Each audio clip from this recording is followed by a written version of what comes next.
عملتها، انا اللي عملتها، مش انا، كلنا عملناها. استقالة مجلس إدارة نادي الزمالك وتعيين لجنة مؤقتة. زرغوتها يا عبد سلام، ابلع يا ضاضة. قلت لك لا لا لا، انت لا العباسية، لا لا لا، انت قلت لك ابلع.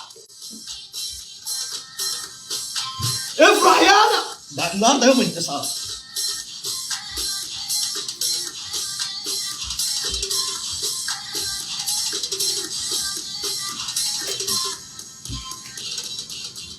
فين مكانك؟ فين مكانك؟ اوعى تقع. يا سلام يا سلام يا ولاد يا ولاد، يا سلام يا سلام، افرح من قلبك. مرتضى منصور اخيرا قدم استقال، اخيرا حسيت على دم. ده انا نزلت والله ادور على قله، والله دورت على قله ما لقيت.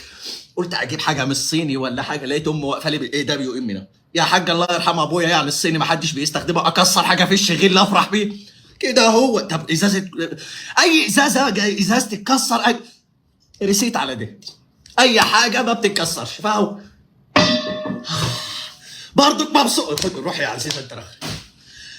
كسر يالا، دشدش يالا، فرقع يالا. مرتضى منصور مشي هو وعياله اخيرا. قلت لك لا لا لا، انت يا ابنكم الشكاير، قلت لك هوديك العباسيه. لا لا لا، انت ابلع يالا ابلع. الحمد لله الحمد لله، ربنا كبير برضه، ربنا كبير. وهفهمك المجلس الجديد، هفهمك المجلس الجديد. استنى بس، عشان بس عايزين نرقص شويه ونعهل شويه. في مجلس مؤقت يا ابو الصحاب. مرتضى منصور قدم خلاص رسميا، هو واحمد، في واحد اسمه محمد طه مش عارف كان في المجلس، في شويه اسماء في المجلس انا اول مره اعرف ان هم موجودين.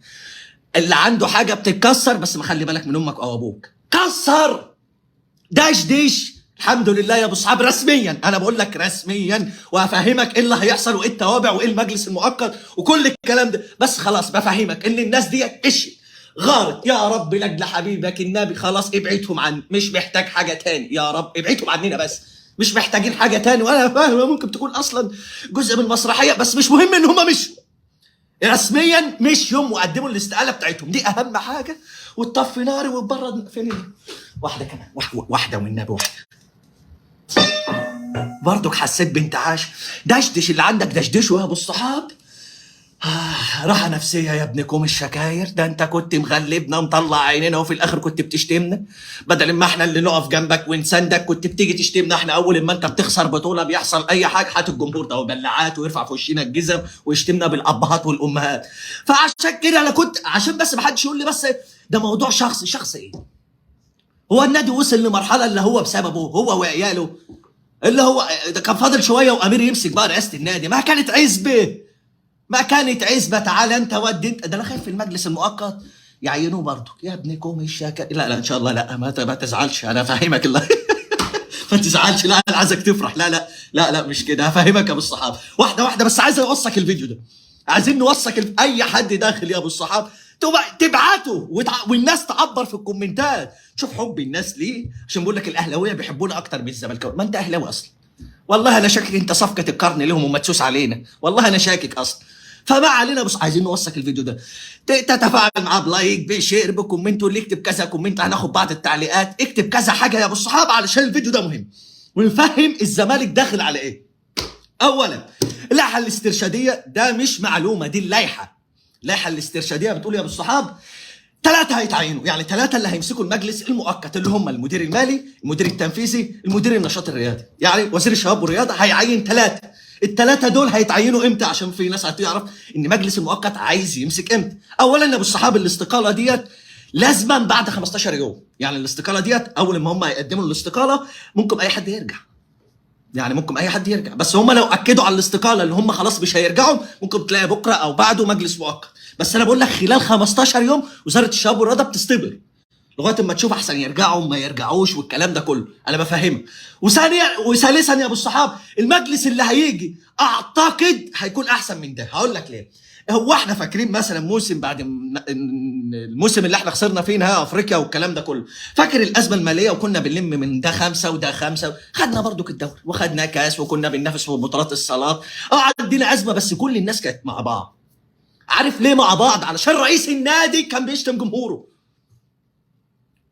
علشان رئيس النادي كان بيشتم جمهوره، فهيلاقي فين الناس تدعمه. اول ما بيتزنق في اي حاجه الجمهور ده قابض عباس عتال. اتمنى برضو من ممدوح عباس، الراجل مش اهو وقدم استقالته، تشيل الحجز، تشيل الحجز بقى اهو. وشوف مين حبيبك عينه في المجلس اللي جاي، المجلس المؤقت. شوف عين ابنك. انا مش فارقه معايا اي حد فيكم، انا فارقه معايا ان الزمالك يكون كويس. شوف انت عايز تعينه مين بقى، وزاره الشباب والرياضه هتجيب مين. انا عايز اعرفك يا ابو الصحاب ان هم ثلاثه، هو المدير المالي، المدير التنفيذي، النشاط الرياضي، هم ثلاثه هيتعينوا المجلس المؤقت، دول اللي هيديرهم لحد الانتخابات. الانتخابات امتى؟ في شهر 11. مرتضى منصور يحق ليه الترشح برضه. مستر اكس، بس مش مهم. فرحه مؤقته، مش فرحه ممكن تكون دايما، الله اعلم، ممكن يتحبس او ممكن حاجه تحصل، الله اعلم، او ممكن يكون في تعويم جديد، مش فاهمين، مش مهم. المهم ان هو مشي، والمهم ان مجلس مؤقت هيمسك. دي اهم حاجه في الحكايه، وهتنضف ان شاء الله. وندعم الناس اللي جايه ايا كان منهم، واول ما يبقوا وحشين باللي في رجلينا برضه عادي. بتعمل حاجه، بتقدم حاجه للنادي، عاش كمل. بتعمل حاجه وحش باللي في رجلك، هو مش بيمن عليك، ده انت اللي محروق دمك في شغلك في اكلك، مش بيمن عليك بحاجه. انت في عز الحزن ده كله انت اللي بتحفل عليك وانت اللي بتحط عليك. تلاقي الناس بتقابلك في الشارع بتحط عليك، واللاعيبه بتاخد ملايين، ورئيس النادي بيقول لك ما باخدش فلوس، هو عمل قد كده وفلوس على قلبه. في واحد بيقول لي هتعمل ايه لو الاستقاله اترفضت؟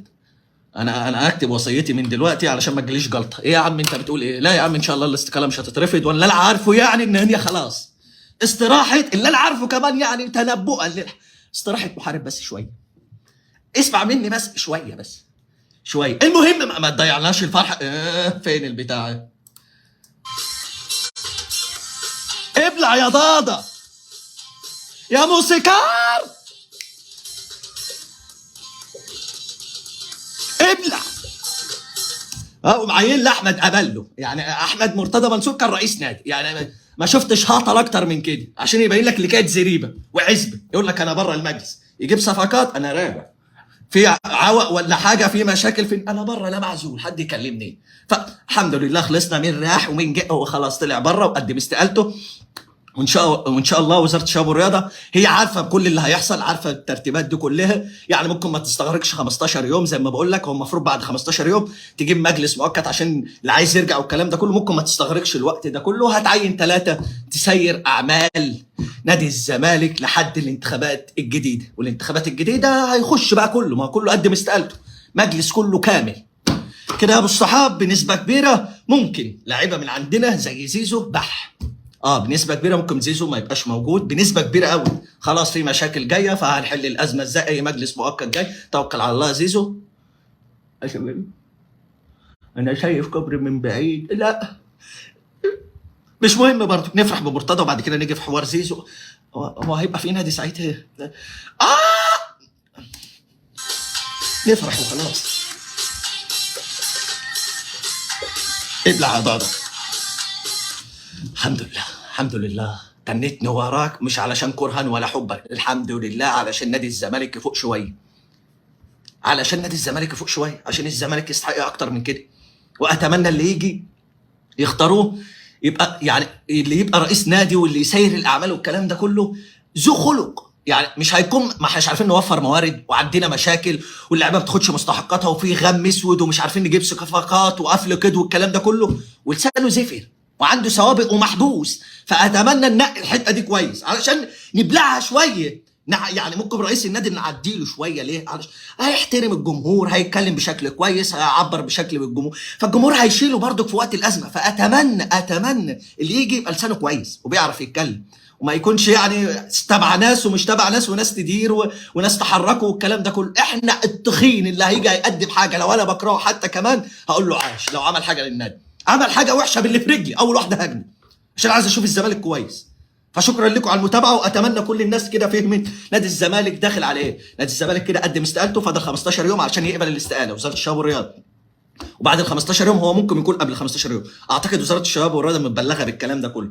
بعدها اللائحه الاسترشاديه بتقول بتعين 3: المدير المالي، المدير التنفيذي، مدير النشاط الرياضي. 3 هيقوموا بالاعمال تسيير اداره نادي الزمالك لحد الانتخابات الجديده. دي كل الاحداث يا ابو الصحابه، علشان ما تسمعش من هنا وتتوه من هنا لغايه ما نشوف النادي داخل على ايه. بس اعتقد النادي داخل على افضل من الغم اللي كان موجود. بس شكرا لكم على المتابعه، بشكر كل واحد بيدعمنا بلايك بشير بكومنت، وكالعاده زي ما انتم متابعينا اتمنى منكم تتنونا في ظهرنا الفتره ديت، علشان زي ما انتم عارفين احنا كم الحاجات اللي حصلت على الصفحه وكم الحاجات اللي احنا تعرضنا ليها والشتايم والكومنتات، وفي الاخر اتضح ان احنا صح في الاخر. شكرا لكم، بشكر كل واحد كان واثق فينا، وانا بقول كفايه كده ونتقابل في فيديوهات تانيه. سلام.